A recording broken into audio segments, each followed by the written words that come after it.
시작하겠습니다. 일체 동감분. 일체를 어떻게 동일하게 보느냐?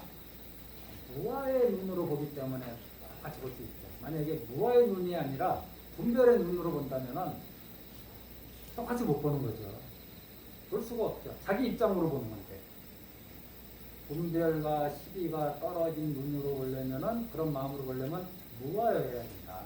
그런 의미가 이제 제목에 있지 않겠나? 한번 읽어보겠습니다. 215쪽. 수보리야, 그대는 어떻게 생각하는가?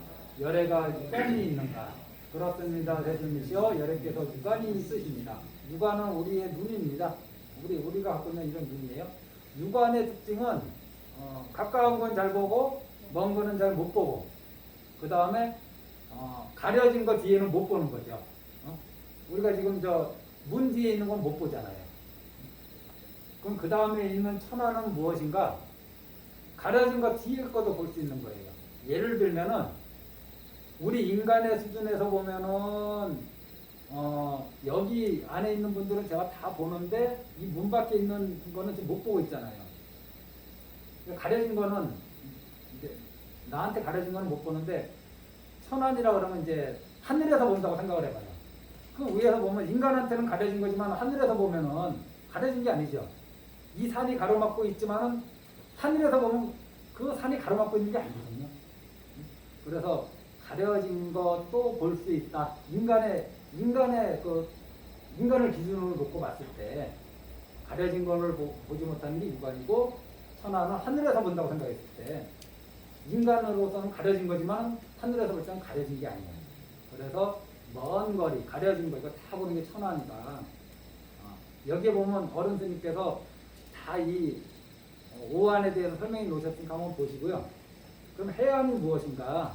이건 그냥 어른 스님 말씀을 이해하시고 그냥 제 생각, 제가 금강경을 공부하면서 느낀 거, 해안은 아공을 터득한 다음에 나오는 지혜의 눈이다. 법안은 무엇인가? 법공을 터득한 뒤에 나오는 지혜의 눈이다. 불안은 무엇인가? 아공 법공을 터득해도 아직 부처가 되지 못한 분이 있거든요. 마지막 그 하나를 끊어내지 못해서. 그래서 완전히 부처가 된 다음에 얻는 지혜의 눈이 불안이다. 저는 이렇게 이게 뭐 우리가 이거를 사전 정의하듯이 달달 외우는 게 아무 의미가 없다고 저는 생각합니다.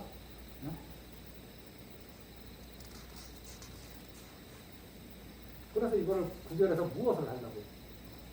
우리가 수행을 통해서 얻어지면은 저절로 보게 되는, 얻게 되는 그런 눈이니까 그렇게 생각하시고, 육안은 눈앞에 있는 것만 보이는 거고 가려진 거는 못 본다. 천하는 위에서 보면은 가려졌다, 가려지지 않았다라는 것이 있을 수 없잖아요. 그러니까 가려진 것도 볼 수 있는 게 천하입니다.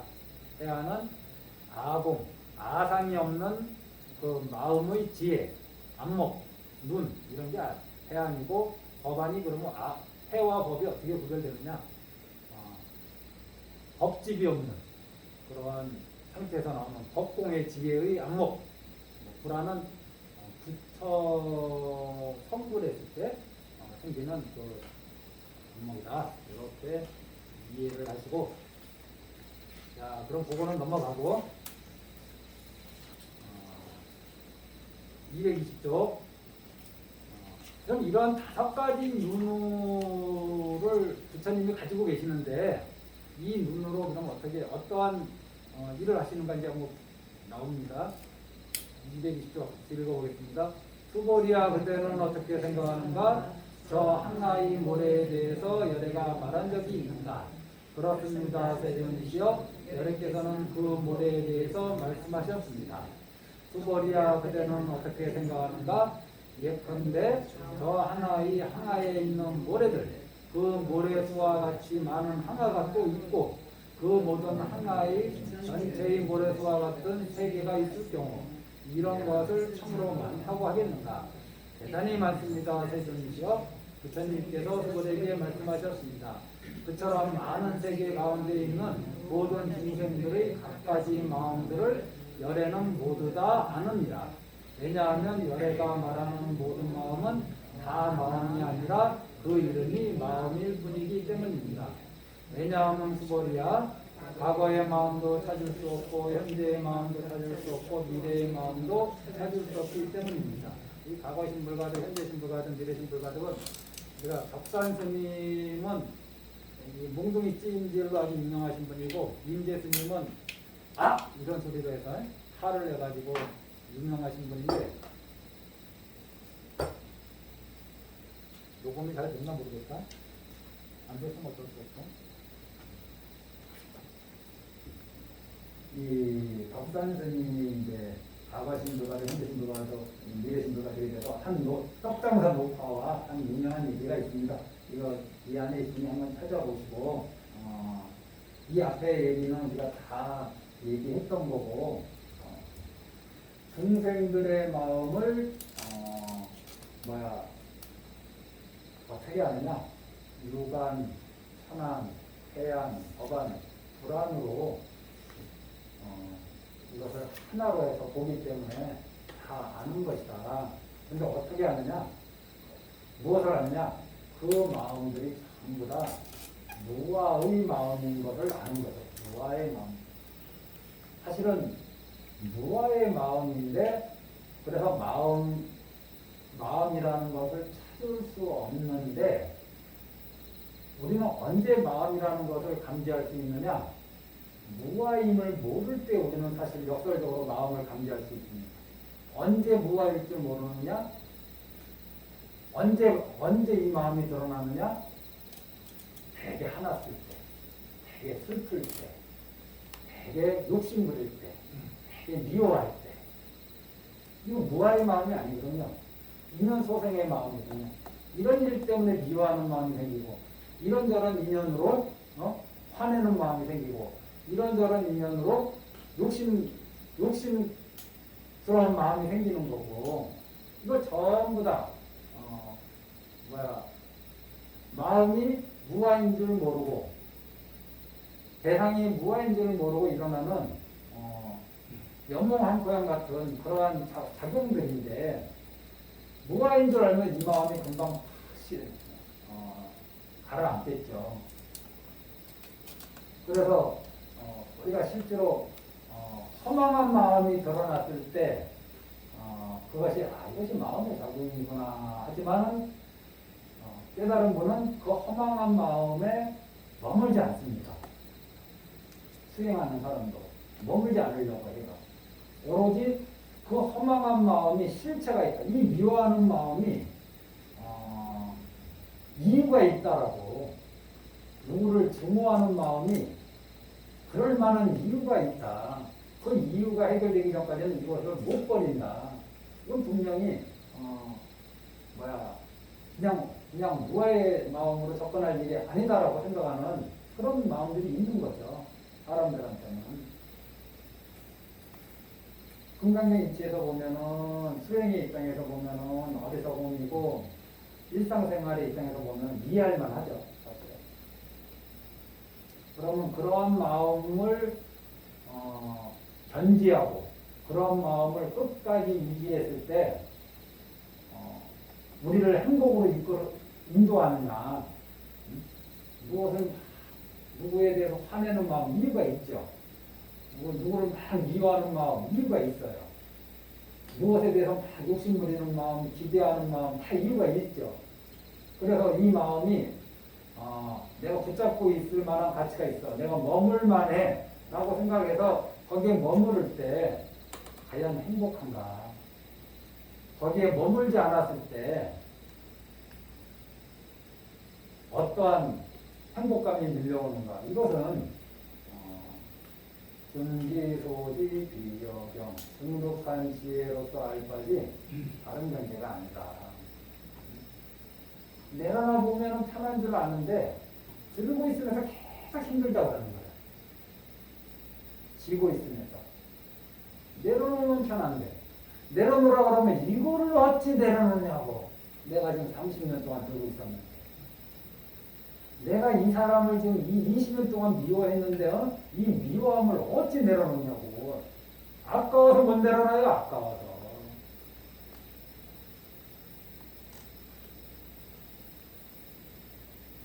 삶의 동력이 떨어져. 그걸 내려놓으면. 네, 미워하는 마음으로 살아가는 거죠. 그걸로 또 아침에 눈 뜨고 욕하면서 출근하고 그런데 과연 그것이 나도 너도 행복으로 인도하는 길이냐. 가거신 불가득이라고 할 때 옛날 스님들이나 많은 스님들이 이렇게 얘기합니다. 이미 지나갔기 때문에 찾을 수가 없어. 그렇잖아요. 미래신 불가득은 어떻게 얘기해요? 아직 오지 않았기 때문에 또 구할 수 없어. 현재신 불가득은 뭐냐? 마음이라는 것이 잠시도 머물지 않고 계속 바뀌기 때문에 또 찾을 수가 없어. 그래서 과거심은 이미 지나갔다 해서 찾을 수 없다 그러면 저는 이런 접근이 맞죠? 맞는데 그럼 과거심이라는 어떤 실체가 옛날에는 있었구나 라고 생각할까봐 마음이라는 것 자체가 사실은 무아인 줄 모르고 과거에 한 생각이 일으켜서 누구를 미워하는 마음을 냈어. 그 마음을 현재 무아인 줄 알면은 그 마음이 사라질 텐데 무아인 줄 모르니까 지금도 그 마음이 있는 줄 알고 20년 전에 있었던 일이 지금도 있는 줄 알고 짊어지고 가는 거죠. 무아인 줄은 모르니까 짊어지는 거죠. 무아인 줄 알면 짊어질래야 짊어질 수 없는 거예요. 허공을 어떻게 짊어질 거야? 무아를 허공하고 좀 유사하게 비유할 때 전주거든요. 허공을 짊어지고 힘들다. 허공의 어떤 실체를 스스로 규정해놓고 그래서 과거신 불가능, 미래신 불가능, 현재신 불가능이 뭔가 이렇게 문구로 답을 찾으려고 하는 노력도 굉장히 중요하고 사유에서 접근하는 거 굉장히 중요합니다. 저도 그런 시간을 가지니까 마음이라는 것 자체가 무아이기 때문에 현재라고 할 것도 없고 미래라고 할 것도 없고 과거라고 할 것도 없고 왜냐하면 인연소생한 마음은 그 안에 마음이라고 할 만한 것이 없는데 우리가 이렇게만 알면은 마음이 참 평온하고 가벼울 텐데 인연소생한 이 마음이라고 할 만한 것이 있다라고 생각하니까 이런저런 인연으로 원망하는 마음이 생겼을 때 이 마음은 실제로 있는 것처럼 스스로 인식하고 간직하니까 거기에서 온갖 외로움이 생기는 거예요. 그 마음만 탁 던져버리면은 바로 그 지금까지 나를 옥죄왔던 것에서 해탈하는 거죠.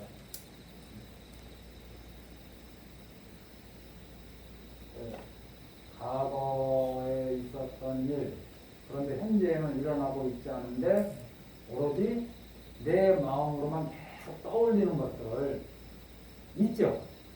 다들 있을 겁니다. 짊어지고 갈 만한 가치가 있는 거예요. 근데 가치가 없는 줄 아는데 이게 왜 내려놔지지 않느냐. 그것이 실제로 있다라고 생각하기 때문이에요. 기본적으로 내가 그것으로 인해서 심리적인 타격을 받았다라고 생각을 하기 때문에 보통 좋은 거는 제가 얘기 안 하고 그래서 거기에는 나도 있고 너도 있고 해서 아직도 있고 법칙도 있고 온통 다 그냥 집착의 세계에서 잠시도 눈을 뜨지 못한 상태거든요. 일단 아직만 조금 벗어나도 자유로워질 텐데 법칙은 지금 이 자리에서 만약에 보살님이 나한테 막 욕하면서 달려들면은 공안에 하면서 이렇게 대하기가 어렵잖아요.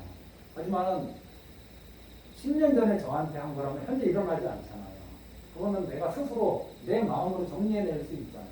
내가 아직만 내려놓는다면, 아상만 내려놓는다면 정리할 수 있는 일이거든요. 상대방의 지금 시비가 붙었을 때는 나만 타협을 요청한다고 해서 타협가 되는 게 아니라 쌍방이 같이 내려놔야지 이 문제가 일단 수그러드는데 5년 전, 10년 전의 일, 그런데 현재 벌어지고 있지 않은 이 일은 상대방의 동의나 합의가 필요 없잖아요. 나 혼자 할 수 있는 일이잖아요. 그런데 상대방이 협조해야지만 이것이 풀릴 것처럼 마음 먹고 있지 않아요? 어떤 분은 돌아가신 분한테도 이 마음을 갖고 있어요. 돌아가신 분. 어찌 풀 거예요, 그러면? 이미 돌아가셨는데. 살아있으면 살아있는 사람끼리 언젠가는 인연이 되면 풀 수 있을지 몰라도 돌아가신 분한테도 이런 마음 갖고 있는 경우는 있거든요. 못 풉니다. 그래서 먼저 아직이라도 아상이라도 좀 내려놓는 공부를 하신다면은 자기 자신한테 정말 큰 선물을 주는 것이다. 누구를 위한 것이 아니라 내가 나한테 큰 선물을 주는 것이다. 이렇게 생각을 하시고 가치 있는 것만 좀 짊어지고 가는 그러한 삶이 좋죠. 가치 없는 것 자꾸 짊어지고 가지 말고 그러면서 무겁다, 힘들다, 고통스럽다, 인생이 외롭다 이런 스스로 또 힘든데 또 힘들다. 힘들지 않아도 될 일, 살다 보면 되는 거예요. 힘든 일이 있습니다. 현재 닥친 가보가 이게 발현하면 힘들죠. 갑자기 오늘까지 괜찮았는데 병원 가보니까 아니래. 힘들죠. 힘들어요. 이렇게 이게 발생한 가보를 감수하면서 사는 것도 힘든데 이런 거 말고 그냥 툭툭 털어버리면 될 일들까지 짊어지고 가면서 설상가상으로는 계속 스스로를 괴롭히고 스스로에게 하사를 써는 이러한 삶의 방식은 우리가 한번 재고해보자. 과거의 신부가든 현재 신부가든 미래 신부가든 옛날에 어떤 분들은 마음을 흐르는 강물이라고 비유합니다. 강물을 한번 보세요. 생각해 보세요. 저기에 어디에 현재 강물과 미래 강물과 과거의 강물이 있습니까? 흐름만 있을 뿐이에요. 흐름만. 옛날 스님들 한 번씩 마음을 강물에 비유하고 좀 흐르는 거예요. 강물하면 뭐 현재의 강물이 어디 있어요? 마음도 그래요. 현재라고 하는 순간 현재가 어디 있어? 이미 흘러가 버렸는데. 현재는 없는 거예요, 사실은. 현 하는 순간에 다 그거든요. 그렇지 않나요? 우리가 이 시간을 멈추는 능력이 있어서 딱 멈추면 현재가 있을지 몰라도 현재라는 건 있을 수 없어요. 그럼 뭐가 과거냐? 과거라는 것도 있어요. 그래서 저는 가끔 이게 강물을 보면 저게 마음이라고 생각할 때 저 안에 어디 현재의 물은 어디 있고 과거의 물은 어디 있고 미래의 물은 어디 있어. 흐름만 있을 뿐이지. 가끔 이런 생각도 한번 합니다. 거기에 내가 딱 규정해서 딱 내 눈으로 보이는 내 관념에 들어가서 이건 현재의 물, 저기 아직 오지 않는 거는 미래의 물, 이미 지나간 거는 과거의 물, 이렇게 내가 규정하지 않는다면은 그 물에는 과거, 현재, 미래가 있을 수 없는 거잖아요. 자,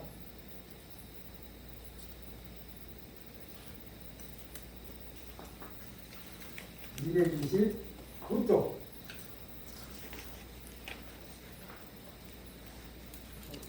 어깨를 너무 좋아하다. 이거 앞에 공부한 것 조금 궁금한 게 있으면 다음에 같이 물어보고 답하면 또 같이 또 한번 하죠. 스님 이제 또확 지나가나 하지 말고 229쪽 제목이 뭐냐? 법계 통합이죠. 수고리야 그대는 어떻게 생각하는가? 만약 어떤 사람이 성천대천대시에 가득한 근원과를 가지고 널리 표시한다면 이 사람이 이 인연으로 얻는 법이 많겠는가? 그렇습니다. 대신이죠. 이 사람은 이 인연으로 얻는 법이 매우 많습니다. 이거 뭐 숱하게 한 말 아닌가요? 230쪽 수고리야 만약 복덕이 그 실체가 있는 것이라면 열애가 복덕을 얻은 것이 많다고 말하지 않을 것이다. 복덕이 본래 없으므로 열애가 복덕을 얻은 것이 많다고 말합니다. 이게 이제 법계통합원의 끝이거든요. 이제 앞으로 금강에 이런 내용이 많아서 금강에 이제 진도 금방 나갑니다. 이게 다 했던 거고. 제가 한번 그런 말씀 드린 적이 있어요. 보시를 하는 사람이 불자님이 있는데 무주상으로 하셔요. 간념이 없이 보시하는 분이 있어. 그러면 내가 참 큰 복을 지으셨습니다 라고 얘기할 겁니다. 그런데 보시를 하는데 스님 내가 했어요 라고 계속 저한테 말을 한다면은 저는 그분한테 아이고 큰 복을 지으셨습니다 라고 말하지 않을 겁니다.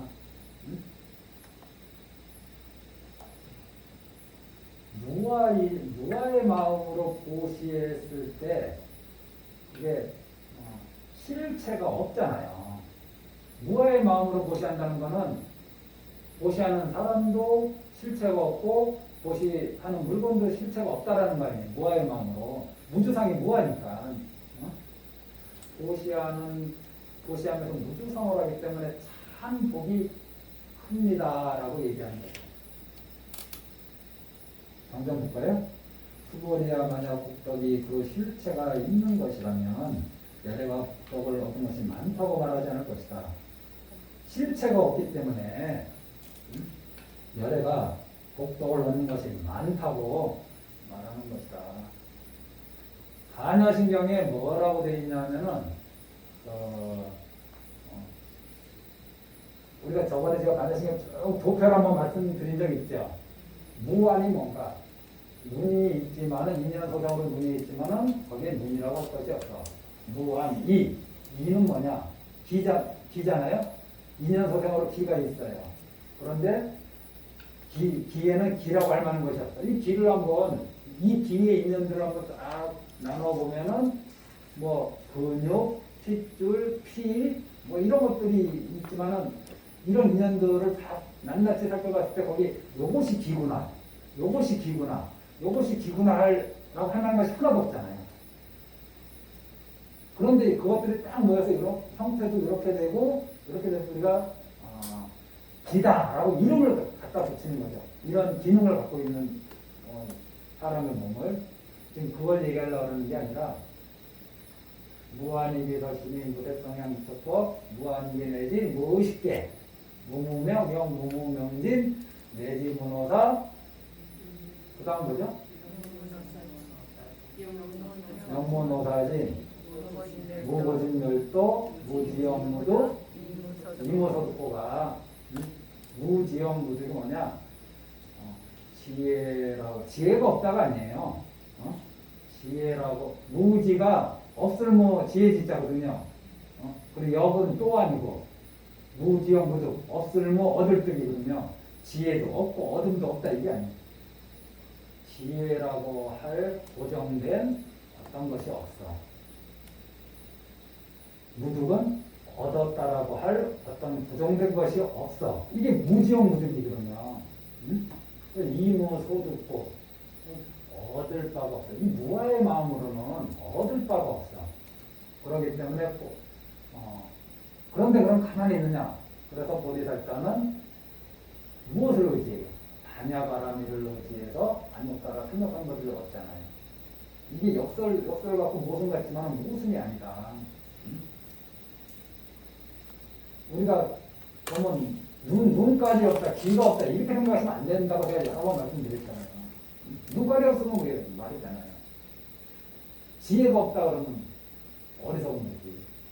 지혜로운데 이것이 지혜다라고 할 고정불변에 어떤 법이 있는 건 아니야. 그래서 아까 제가 말한 게 눈 뜨면은 다 눈 뜬 사람이 올 때 눈 뜬 사람이 말하는 거는 다 지혜로운 말이고 눈 뜬 사람이 하는 행동은 다 지혜로운 행동이 돼. 이것만이 지혜로운 행동이다라고 말할 게 하나도 없어요. 처음부터 끝까지 다 지혜로운 언행이 돼. 눈을 뜨지 못한 사람, 마음이 열리지 않는 사람이 말하는 거는 말하는 척척 막혀가 돼요. 행동하는 척척 갈등을 불러일으키고. 이 차이죠. 거기에 이것만이 지혜로운, 이것이 지혜로움이다. 이것이 어둠이다라고 할 만한 것이 없다. 이무소득고, 거기에 나오는 이무소득고가 여기 나오는 이복동무고하고 똑같은 말이에요. 좀 이해되셨죠? 이해 안 돼도 어쩔 수 없어요. 한 방에 가지 말고 천천히. 이게 전부 다 무화를 지금 설명하는 겁니다. 지금 부경무화분에서 계속 물고 늘어지는 거예요. 한 번 더 말씀드리지만은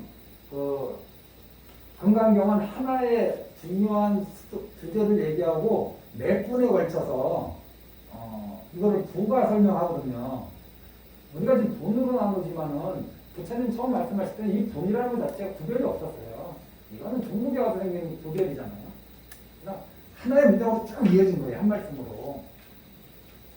그래 이걸 그냥 중국 사람들이 나누니까 우리는 거기에 또 걸려서 이걸 같이 읽어야 될 거를 같이 읽지 않고 따로따로 읽는 경계가 있는데 어찌됐든 무등무설이 사람이 없다가 아니에요. 어둠이 없다. 아무것도 없지 않은 부처가 됐는데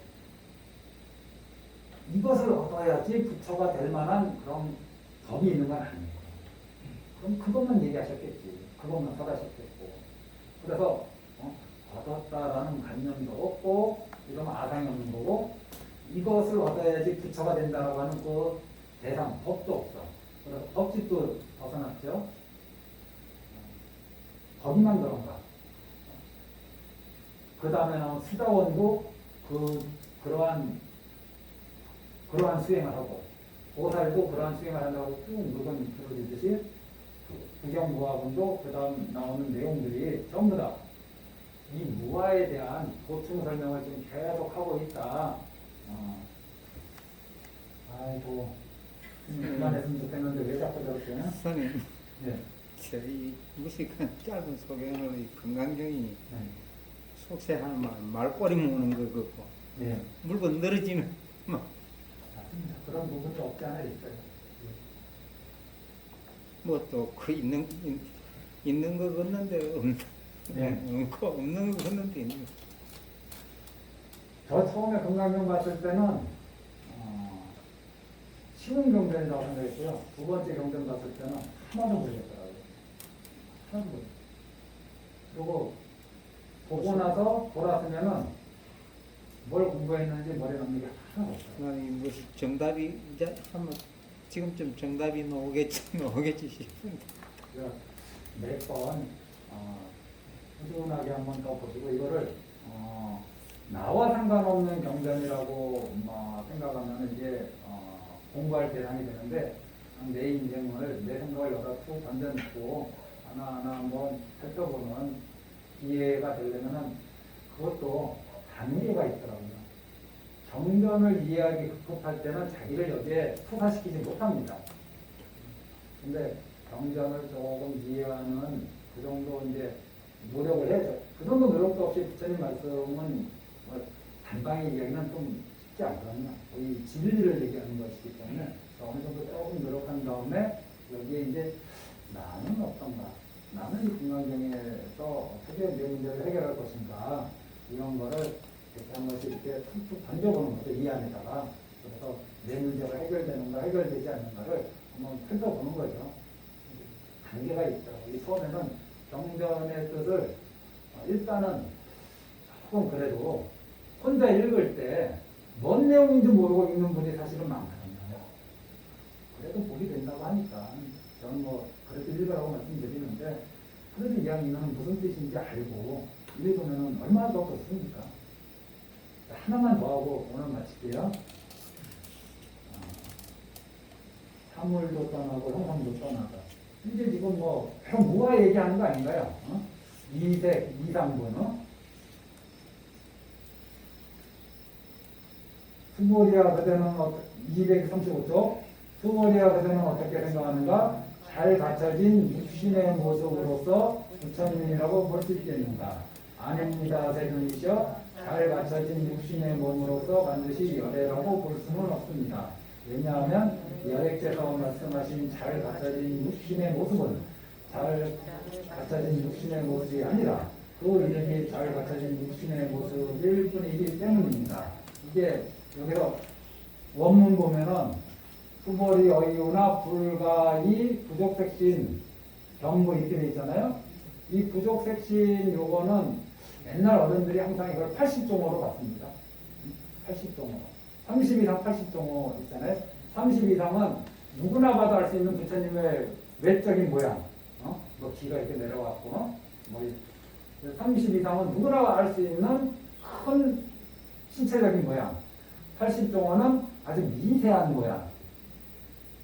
그러면 좀 풀어서 얘기하면 이 부처님이 아주 미세하고 섬세한 이 80종으로서 열애를 볼 수 있느냐? 여기에서 이제 이건 아니라는 거 우리 이미 많이 배웠잖아요. 그리고 부족 색신이 뭐냐? 우리가 색신은 물질 몸이거든요. 물질 몸. 색은 물질이고 신은 몸이니까 물질로 된 몸인데 부족의 반대가 뭐냐? 불구라고 합니다. 다 갖춰진 걸 부족이라고 해요. 우리는 부족했죠.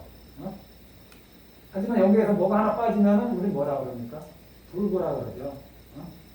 그래서 이 갖출 거 다 갖춘 이 몸으로 열애를 볼 수 있느냐? 그러한 것으로는 열애를 볼 수 없어. 그런데 여기서 하나 놓치지 말아야 될 게 부족 색신으로 열애를 볼 수 없지만 열애는 부족 색신으로 나타나신다는 거죠. 이게 역설입니다. 모순되지 않아요.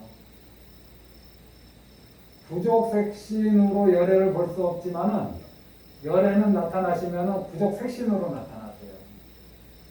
재상 부족으로 열애를 볼 수 없지만은 열애는 나타나시면 재상 부족으로 나타나세요.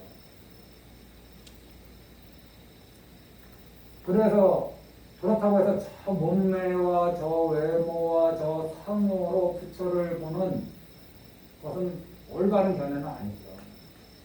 또 한 예로 이제 뭐가 있냐면은 전륜성왕도 똑같이 부처님하고 똑같은 상호를 갖고 표현한다 하거든요. 꼭 그것만이 아니더라도 부처의 경지를 외모로 볼 것이냐, 모양으로 볼 것이냐, 이 몸뚱아리로 볼 것이냐, 상호로 볼 것이냐, 그걸로는 부처를 볼 수 없어. 그런데 이미 열이실경문에서 이미 말씀해 놓으셨어요. 수월이야 약견 예상이면 재상 이상이면 직견면이라고. 범소유상 계시어망. 범소유상은 요 자리고, 계시어망까지 요 자리예요. 인연소생법의 자리가 범소유상 계시어망의 자리예요. 약견 재상 비상. 비상인 줄 아는 자리가 저 자리고.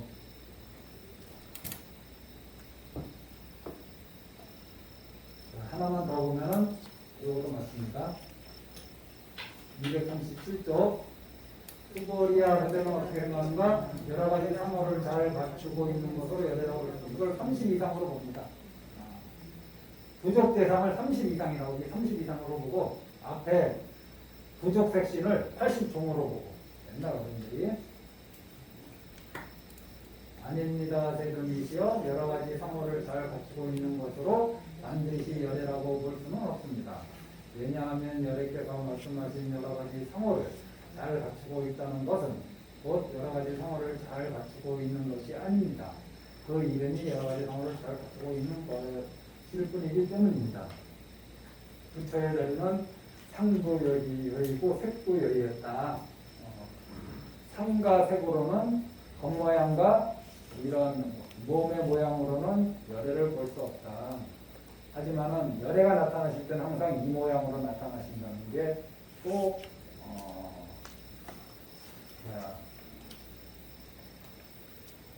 논리적인 모습은 저는 아니라고 생각합니다. 이런 말씀드리면 이게 나중에 이 유튜브 내용을 들어 분들이 여러 가지 불교의 몸으로 나타나시지 않거든요. 부족 30 이상 80종의 몸으로 나타나시고 그런데 사람들이 열애는 30 이상 80종으로 열애를 찾으니까 그렇게 불상을 만들고 그렇게 예경하고 그 모양에 빠져드니까 그걸로는 열애를 구하거나 찾으면 안 돼. 열애를 찾으려면 어디에서 찾아야 돼? 진여에서 찾아야 돼. 진여에서 오셨으니까 진여는 모양이 없잖아요. 진여에서 찾아야 돼.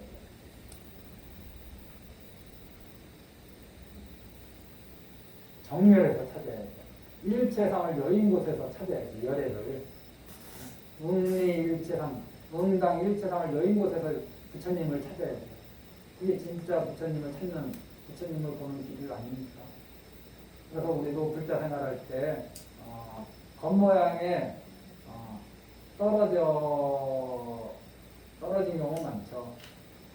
주지가 만약에 겉모양에 떨어지면은 돈 많은 신도 오면은 내가 버선발로 나올 거고 돈 없는 신도가 오면 문 잠그고 나 부르지 않기를 바라겠죠.